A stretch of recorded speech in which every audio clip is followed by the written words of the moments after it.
Hi, and welcome to the first episode of the Future of Renewables podcast by Morpheus Meets. My name is Sam Tearne, and I'll be your host today. I'm a senior consultant on the operations desk here at Morpheus. And today I am very lucky to be joined by none other than Randal Smith, previously PM on the Jaguar I-Pace, responsible for electrifying the Jaguar Land Rover retail network and a big name in the EV world, especially here in the UK. Hi, Randal. How are you? Hi, Sam. Not too bad. Thank you very much for having me today. Perfect, fantastic. And really today, Randal, I just want to highlight a couple of big topics, especially here in the UK.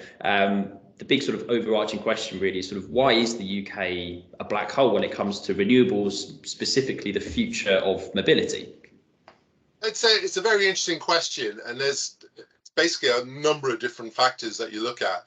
One of the challenges we have is the media. The media tend to be very, very negative against EVs, basically because negative news tends to draw clicks, as they say. And what happens is a lot of people get a headline awareness of an issue on the EV without putting it into context.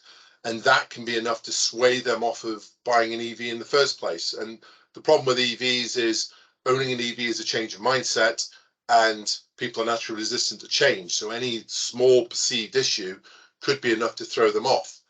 And it's very frustrating when you see that. You'll get stories where one person has driven one EV for one weekend and had a bad experience for whatever reason, and that'll be picked up by the media and hyped up to say the entire EV network across the UK is in disaster based on this one story. Or somebody's had a problem with one charger and they'll hype the story that the entire network is broken. So it's a constant battle trying to fight that. And the best advocates for EVs are those people who actually own EVs already. And if you talk to those and look beyond the higher ticket price, which is reducing all the time, and look at what they say about the TCOs, which is the total cost of ownerships, EVs, depending on where you charge the vehicle, can be very much cheaper to run in the longer run than your petrol or diesel equivalent. And that's the sort of message that needs to get out there to sort of portray how good EVs are. The other challenge we have is the battery side of it. And it's been very well publicized that the battery, the gigafactory that was going to be run by Britishvolt up in Blythe, they were trying to build, that went into receivership and it's now been bought out by an Australian company, and they're still trying to get that up in the northeast. But the problem with the batteries at the moment is that about 92% of the world's batteries are made by Asian companies. Majority of those out in China. So if you look at all the lithium mines around the world, China has very much a stranglehold on a lot of those mines, or a finger in each of those mines around the world, in Australia, Argentina, and everything else. A lot of the lithium that's is mined is taken to China to be refined. If you look at the number of gigafactories in the world, of the 200 that are built, planned to be built, or being built, 149 of them were inside China. So that sort of Asian market has got a real stranglehold. 92% of the batteries produced are in that sort of Asian market. So you see the likes of Ford, VW, Tesla, and that are now trying to build their own gigafactories away from that, to get away from that stranglehold, to try and get around that.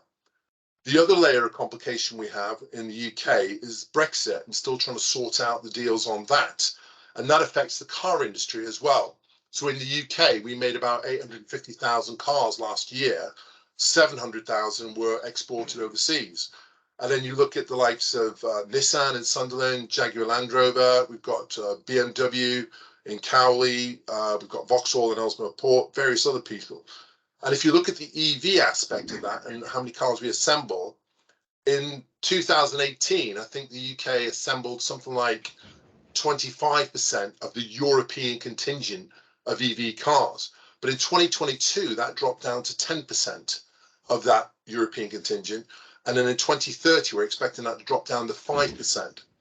And a lot of that is to do with the sort of Brexit issues that we've got, the lack of battery factories, and all that aspect. You start seeing companies threatening to go overseas with their builds. When I was on the I-Pace, we built the I-Pace, Jaguar I-Pace, out in Graz in Austria.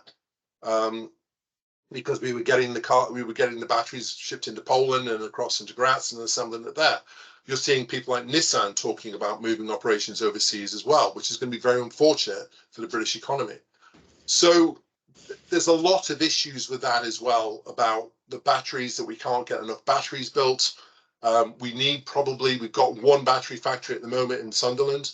We've got planning permission for the one in Blyth. We've got planning permission for one in Coventry. We probably need about 7 gigafactories in the UK. Probably takes 3 to 5 years to put a gigafactory together. So we're only 7 years from the ban of petrol and diesel vehicles coming in 2030. So we're really up against the backstop to get that going. And then other things you look at, government grants. So the government used to give grants for buying an electric vehicle. And that was dropped in June 2022. So all of a sudden that incentive to jump into that starts diminishing. Now, obviously, you can't keep paying that forevermore because it gets very, very expensive. But the initial incentive for early adopters was there. So there's a lot of challenges. It's a very multifaceted challenge that we've got to get in there. But one of it is the companies will only build the cars if the demand is there in the UK. And the demand isn't always there because the media hype it against it and, it's all disaster and everything else. So it's just trying to get around that. And I go to conferences and I speak at conferences and round tables, and I'm very active on LinkedIn, and I write loads and loads of articles about EVs and trying to put everything into context. I'll take a media headline, put it into context and say, this is the actual true story. And hopefully between myself and various other people in the EV industry, we're getting that message out there. Yeah, no, absolutely. And to be honest, on the sort of face of it, I spent quite a bit of time in Europe. I was actually in Berlin last week. On the face of it, as a country, we almost seem like quite heavy consumers of EV cars. There's a lot of brands out there, a lot of Teslas you see. It's not uncommon anymore to actually see an electric car go past, unlike a few years ago when it was a big thing, I guess. So, I mean, from the face value, the demand seems to be there. And obviously you mentioned sort of the legislation of sort of in 7 years, gas cars are and oil cars are going to be banned. What are the main issues stopping companies or making it difficult for companies to come in, and why is the UK such a it's not seen as a lucrative investment for this kind of development, I guess? It's very difficult. It's difficult to quantify, but the main thing is you need private investors to come into the UK to invest in the market. And with Brexit still sorting itself out as to what the tariffs are going to be in 2027 or whatever, investors are very nervous of throwing money into the UK because you've still got to import stuff out of the UK into Europe. You've still got to import stuff into Europe, from Europe back in to the UK. And it's how that's all going to play out with all the thing. So whilst there's uncertainty in the market overall because of the Brexit issue, then you're always going to have this problem with EVs developing. I mean, a lot of cars, as I say, the UK build 850,000 cars a year, and that's petrol, diesel, EVs, everything in the UK. Around 700,000 of those are exported overseas. So there's 150,000 that stay in the UK. And that's great. If they're built in the UK, then you're not bothered by the sort of Brexit issue too much, other than parts being imported in. But yeah, it's quite a challenge. And if I was an investor, would I invest in a company in a country where I'm not certain what the tariffs are going to be and what's going to happen in border issues and import-export tariffs in a few years' time? Yeah, no, absolutely. And obviously you mentioned a lot of the big players especially over in Germany there, or mainland Europe, they're sort of pumping a lot of money into this. Is that sort of a catch-up, I guess, operation from sort of Asia market? What's the sort of like main incentives here for them? What, in the UK or in Germany? Let's go to like Germany. So you mentioned sort of Volkswagen, obviously the Toyota, the main sort of, I guess, players in this space. Yeah, I mean, the market's got to happen. And the thing with EVs, and I come back to the point that people are, to own an EV is a change of mindset, and people are naturally resistant to change. So people will try and find any excuse not to buy an EV. And if you compare it to something like TVs, you go to Curry's, and if you buy the latest 65-inch digital TV or whatever it is with all the bells and whistles on it, it's going to cost you quite a few £1,000s. But in a few years' time, when it starts getting mass production and people are buying it and everything else, the price comes down and you can probably pick it up for a few £100. Probably not of brilliant quality, but it does the purpose, so to speak. With EVs, we're in an interesting scenario. EVs were first invented in 1832, so they've been around for many, many years. You know, in the 1890s, EVs were outselling gas cars by 10 to 1 because you didn't have to get out and crank the engine with your hand and break your arm in doing so because you just got in and started it. But then gradually gas cars took off because, you know, Henry Ford with the Model T Ford put it into mass production, which drove the prices down. Petrol stations started growing in network, and then, of course, gas cars took up. EVs fell by the wayside. But now EVs are coming back up. And what's really driving it recently is you've got the whole climate change banner, which comes under the 2015 Paris Agreement, which is trying to limit global warming to 1.5 degrees of pre-industrial levels. So now you've got a purpose to drive EVs through. And hence, you're now seeing various governments saying, right, we're going to ban the sale of total petrol and diesel new cars from 2030, and then all petrol and diesel cars, which will include the PHEVs, by 2035. So now you've got this impetus to drive this initiative through. And it's also linked to health, and it's also linked to the environment and climate and all the rest of it. So there is a purpose to drive it. A lot of people don't see that. You get a lot of people saying, I'm being forced to buy an EV. Yeah, but there is a purpose behind doing that. And ICE vehicles, well, petrol and diesel vehicles, are going to be around long, long after 2035 because they're going to be in that second-hand market and they're going to be going on for a long time. So people complain, I can't afford to buy an EV now, but then flip it and say, well, how many people can afford to buy a new petrol or diesel vehicle now? You know, it's not going to change with EVs, and it's never going to be the case with EVs, where you're going to go down to the supermarket and say, I'll have a pint of milk, a pound of apples, and no, 2 of those EVs on specials this week. You know, they're never going to be that cheap. It's just, it doesn't happen.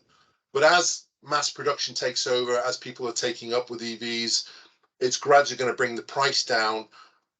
The prediction is that price parity will be reached in about 2025 with the petrol and diesel equivalent. And then after that, it will just get cheaper and cheaper again.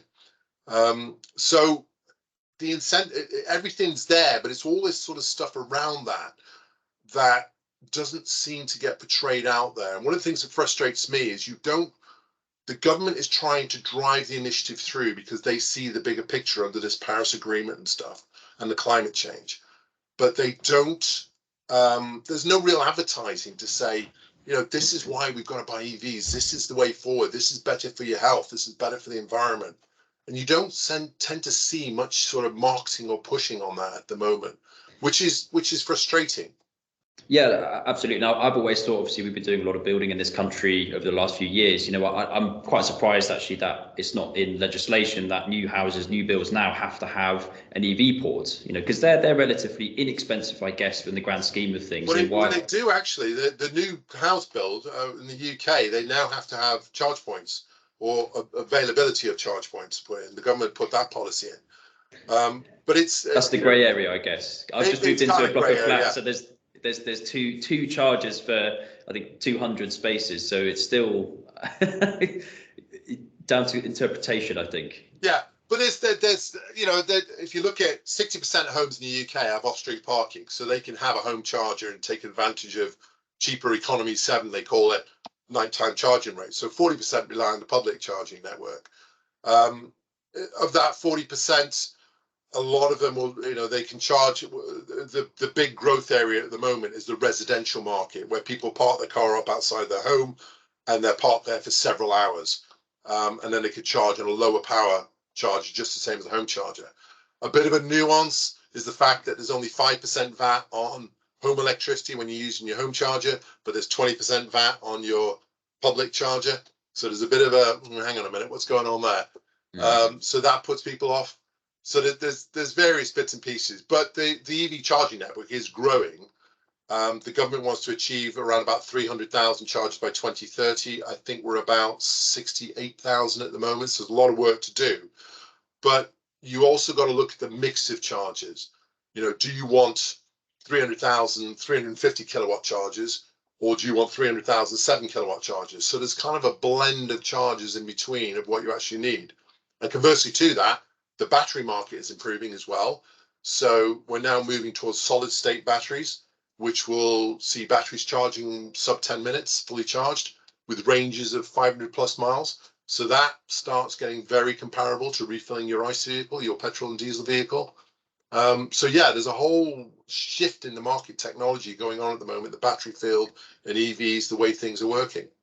Yeah, no, and yeah, that's really interesting actually. And before jumping on, we were talking sort of almost the chicken and the egg paradox, sort of, what has to come first, infrastructure, cars. And I think you mentioned that at first it was the cars sort of had to come first because it wasn't worth investing in that infrastructure. I think now it's been established that the cars are they're popular. Well, there's legislation now they're going to reduce or completely eradicate the sale of ICE, internal combustion engine cars, as you mentioned, in a few years' time. So that the shift must now have to turn to that infrastructure, and the investment almost has to sort of go there to sort of cover off the media in a way.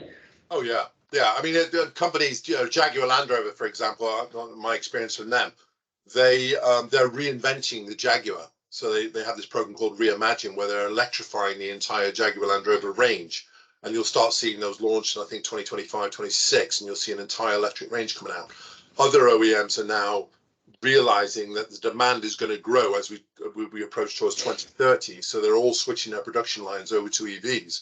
A classic example of the chicken and egg situation is if you look at hydrogen cars, for example. Hydrogen is a very contentious issue. And you have what they call fuel cell EVs, where the hydrogen comes in. It's basically an electric vehicle, but it's powered by hydrogen, creating electric current in a very complex situation. So one of the issues we had there was hydrogen can be used in aviation. It's used in trucks and buses to a certain extent. There's a bit of a mix of either fully electric or hydrogen in there. Cars is very difficult.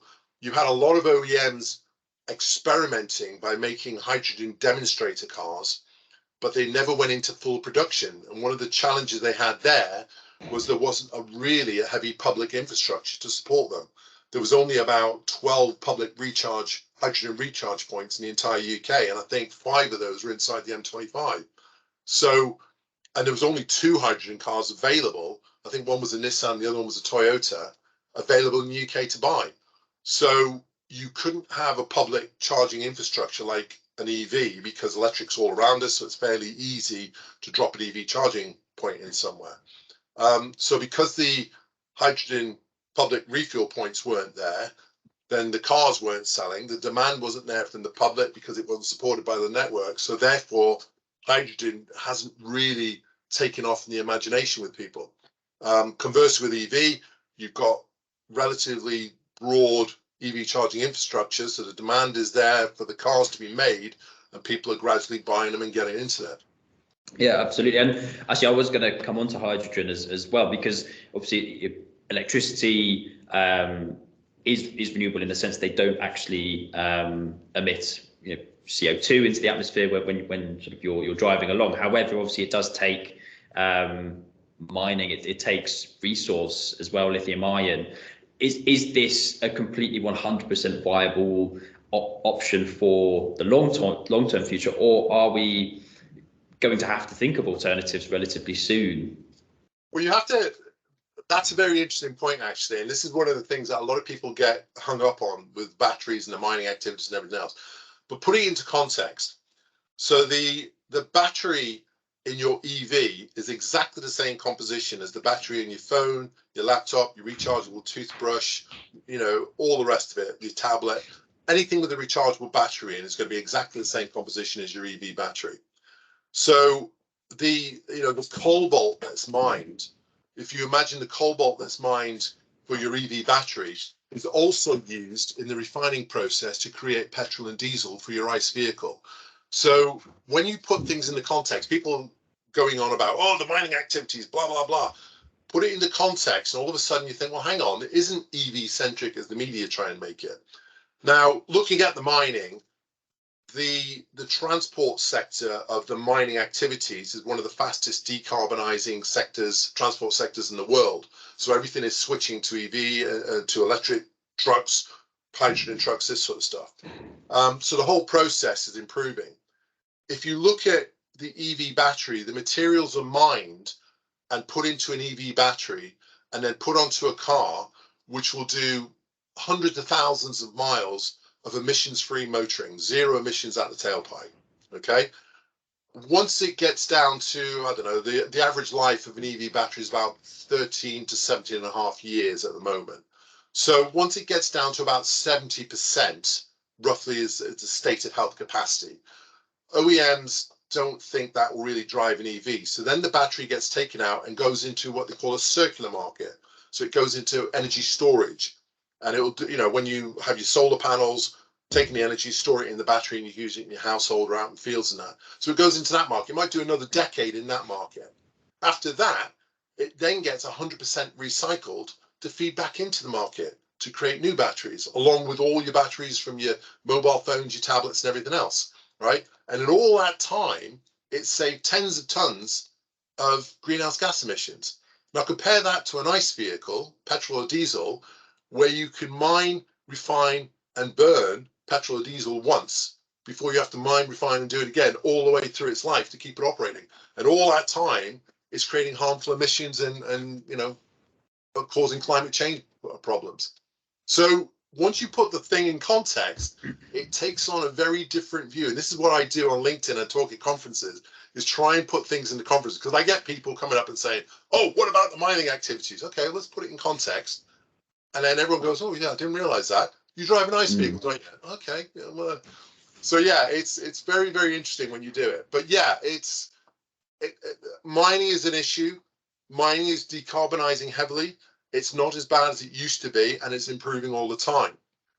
But then if you put it in the context with petrol and diesel mining as well, then it starts to become comparable when you look at it. Absolutely. And I think really nice point on the recycling element of it as well, because I think as a consumer and as someone who reads the news, not necessarily embedded in the industry as much as you are, we obviously get see pictures of basically piles of used batteries and obviously with the caption of like, you know, this is just as bad as you know, gas, oil, you know, this kind of thing, one sort of used thing. Could we go a little bit deeper into that recycling process, I guess? Maybe sort of enlighten me a little bit of sort of what that looks like and how can things be reused, recycled, etc., and what the sort of infrastructure there is at the moment. So the infrastructure is still developing at the moment. I did a piece of work for an American company looking at getting into the battery recycling side. I walked you through that process earlier about it comes off the car and then it goes into the circular market and that. At the moment, that circular market with battery storage, a lot of those batteries tend to be new batteries and not recycled ones, or not coming off the EV thing. And that's purely because the technology is still relatively new with electric vehicles. So there just isn't enough batteries coming into that other than crash damaged vehicles, crash damaged batteries and that sort of stuff. So it's still developing. The other thing to put into context with that is I get challenged with people coming, well, my mobile phone battery is nowhere near the size of an EV battery. But then if you put it into context, there's 660,000 EVs, but there's something like 77 million mobile phone batteries. So when you start putting the 77 million phone batteries with tablet batteries, with laptop batteries, rechargeable batteries, and all the rest of it, it starts becoming comparable in terms of quantities of how much, you know, batteries are there. And all of this gets recycled to go back into it. So there are recycling plants at the moment. The UK, I can't remember the name of the factory at the moment, but when we were with Jaguar Land Rover, any batteries that we had that were redundant were shipped out to Europe to be recycled. The UK now has battery recycling factories in the country, which are starting to ramp up to recycle. So they're doing all these mobile phone batteries and that, and they're starting to get a drip feed of EV batteries in. But yeah, there's 100% recycling. They'll take it all apart. They'll grind it down into the black mass and pull out all the key elements of it. And then it feeds back into that battery manufacturing circuit. Fantastic. And I guess sort of maybe coming a little away a little bit from batteries. You mentioned sort of hydrogen earlier and the applications. Okay, maybe not in cars, may not be viable for that. But what is the application, or what could be the potential applications for hydrogen, and how far away is that, I guess? So hydrogen is a very interesting one, because a lot of people will challenge and go, hydrogen is one of the most abundant things on the earth. Why don't we use it in EVs? Because it works in cars. And you go, yeah, but you can't just scoop hydrogen out the air in a big bag and then squeeze it into your tank and hope it runs. You've got to put energy in to separate the molecules to get hydrogen out. Then you've got to put energy in to compress it, transport it, store it, and all the rest of it. And it's a very, very inefficient process. If you look at, for cars, for example, the case I use is, if you go from the well of where you get the energy from right the way through to the wheel of the car when it's driving along, if you look at an EV, it's about, you only lose about 25% in that process of well to the wheel. But if you compare that to hydrogen, you're losing about 76% in that same process. So it's a very, very inefficient process. But it does have its uses. So if you look at aviation, for example, if you look at the power to weight ratio of hydrogen compared to banks and banks of heavy batteries, it kind of makes sense to use hydrogen. And there's companies around like Zero Avi and Cranfield and various other people, British Aerospace, who are experimenting with hydrogen aircraft and aviation. A lot of people get hung up and they say, oh, hydrogen will never work. But you're thinking of a conventional aircraft of a two wings stuck either side of a tube. If you look at the British Aerospace concepts, and I was involved when I was doing my postgrad at Cranfield University many years ago, they're looking at a blended wing concept based around hydrogen power, where you have more storage space to put the power in. So that's a real growing area at the moment. Trucks and buses are the interesting one in the middle, because that is sort of either hydrogen powered or that's electric powered. And the government's just put a £200 million fund together to look at the infrastructure for both, to which way they can go. Because at the moment, there is nowhere in the UK you can publicly recharge a truck. You can charge cars because everything's built around cars, but there's nowhere you can recharge a truck. Hydrogen with trucks and buses, they go depot to depot. So it kind of makes sense that you can have a big storage tank at your depot and recharge the truck every time it comes in. So it kind of makes sense with that. Aviation, the same. You go airport to airport. So you can have a hydrogen tank at either end to refuel it.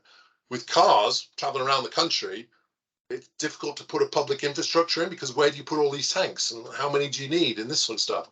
So that's why it doesn't really lend itself to cars, but it does kind of make sense with trucks, buses, and definitely in aviation. It's just, it's still a developing area at the moment. But the problem is, it's that very inefficient process.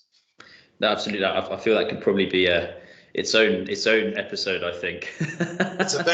It's a very controversial subject. I know when I put a post up about hydrogen, you'll get everybody coming in and go, oh, it's the most abundant element on Earth. Yes, but you can't quite. But again, it's putting everything into context. You can't just get a bag, scoop it out the air and squeeze it in your tank. It's not that easy. So when you put it all into context, it takes on a different, people get a different understanding. So, yeah, I never realized that. Absolutely. And I guess sort of last question really from myself today, Randal, is obviously we spoke about batteries, about hydrogen. Are there any alternatives to that? Well, various ones. I mean, you've got biofuels is another one. So Formula One, we're going down the biofuels route. You can look at that, but the problem you have there is manufacturing it in a sufficient quantity to make it a viable option for cars. Pure hydrogen. So I mentioned earlier that a lot of the cars have what they call fuel cells, where it's basically an EV, you pump the hydrogen in, it creates electric current, blah, blah, blah, and away it goes. But then you get cars that will run on pure hydrogen. You have an internal combustion engine, you modify it slightly, run the hydrogen through it. There are still some emissions from the lubricants in the engine, but that's another option you can look at. And then there's probably various other ones. Solar power is another one. So you use solar to feed the battery. I mean, there's a car, I think it was One Light or something, I can't remember. There's a Netherlands company that were making a solar powered car, but it wasn't powered purely from solar. What it was doing was the solar was feeding into a battery, which was enhancing the range of the electric vehicle.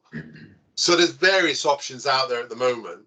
I mean, in the short term, it's very strange. 20 years ago, 30 years ago, I suppose, we were all told to buy diesels. And now they're the devil's own thing that we shouldn't be driving diesels.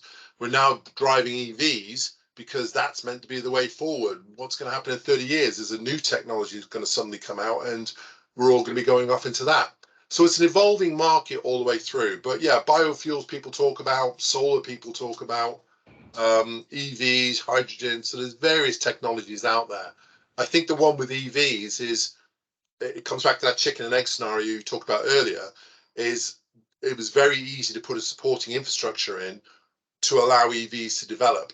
And then, of course, one was feeding the other and people started buying into it. Yeah, absolutely. And very interesting point on the solar element of it, because it seems in theory so practical, so easy. Why would you not, on a sunny summer day, that would make sense. Why aren't every manufacturer doing that, really? Because it's very expensive to do. That's why. When you look at, I think it was One Light, the company, and then when they did it, literally the whole bonnet was solar panels, the whole roof was solar panels, right down to the boot. And yeah, it's very, very expensive to do. And again, you have to do a demonstrator car. And one of the problems they had with that is when you create an EV, one of the problems we had with the I-Pace was making a balance between performance and range. So you can have cracking performance and absolutely crap range, or you can have massive range like they do with a solar powered car, but you're very, very restricted on your performance. So it's trying to get that balance between the two to get the range as well as the performance. So something like a Tesla, for example, will do 0 to 60 in 4 seconds, just over 4 seconds, but then it has a range of 360, 370 miles, which is, very, very good for an EV vehicle. So yeah, it's a very technical challenge to get it balanced right. And solar, again, if the demand is there, OEMs will make it. They'll make that car and they'll go for it. But at the moment, a lot of it is just experimenter cars. They're making what they call demonstrator cars to demonstrate the technology, and then they'll take it around shows. And if the demand's there, they'll say, okay, well, let's make a few production models and we'll see how they sell. Perfect. Well, let's wrap it up there, Randal. I think we're at the sort of half-hour mark there. But it's been an absolute pleasure having you on today, and yeah, looking forward to having you on again, I think, in the future. Yeah, thanks very much for your time, Sam. Really appreciate it. Take care. And you. Cheers.